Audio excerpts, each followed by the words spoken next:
महाभारत कथा से तो आप भली भांति परिचित होंगे ही। महाभारत युद्ध क्यों, कैसे और किन योद्धाओं के बीच लड़ा गया था, ये तो आपको पता ही होगा। लेकिन इसमें कई ऐसे योद्धाओं से जुड़े कई रोचक तथ्य और रहस्य भी हैं, जिन्हें बहुत कम ही लोग जानते होंगे। इन्हीं योद्धाओं में वीर अभिमन्यु का भी नाम आता है, जिससे जुड़ी बड़ा ही रोचक और रहस्यमयी कथा के बारे में हम नीचे विस्तार पूर्वक बताने जा रहे हैं। अभिमन्यु अर्जुन और सुभद्रा के पुत्र थे और बहुत कम आयु में कुरुक्षेत्र के युद्ध में अपना स्वर्णिम छाप छोड़कर वीरगति को प्राप्त हो गए थे।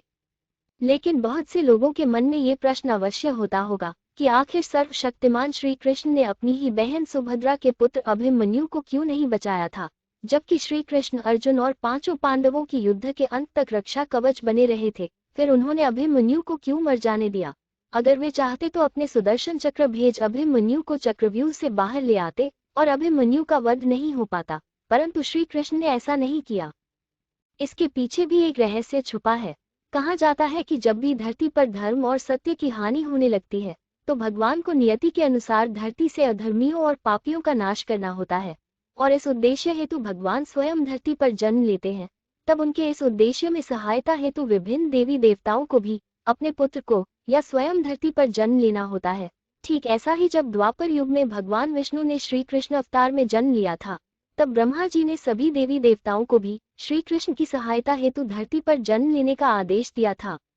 तब ब्रह्मा जी के इस आदेश का सभी देवी देवताओं ने स्वागत किया था, परंतु चंद्रमा ने इस आदेश का विरोध किया और अपने पुत्र वर्चा को पृथ्वी पर जन्म लेने से इनकार कर दिया।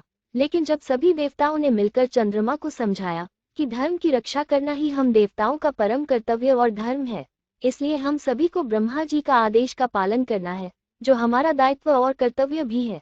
फिर सभी देवताओं के समझाने पर चंद्रमा मान तो गए, पर उन्होंने एक शर्त भी रख दी कि यदि मेरा पुत्र धरती पर जन्म लेगा तो वो ज्यादा दिनों तक धरती पर नहीं रुकेगा, और महाभारत युद्ध में अपना कार्य समाप्त होते ही वो मेरे पास लौट आएगा।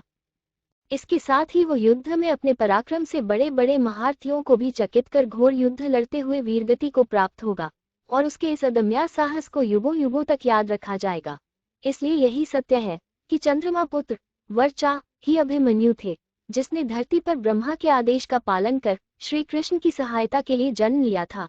चंद्रमा के शर्त के अनुसार ही श्री कृष्ण ने अभिमन्यु की नियति में दखल नहीं दिया, और अभिमन्यु महाभारत युद्ध में वीरगति को प्राप्त हो अपने पिता चंद्रमा के पास चले गए।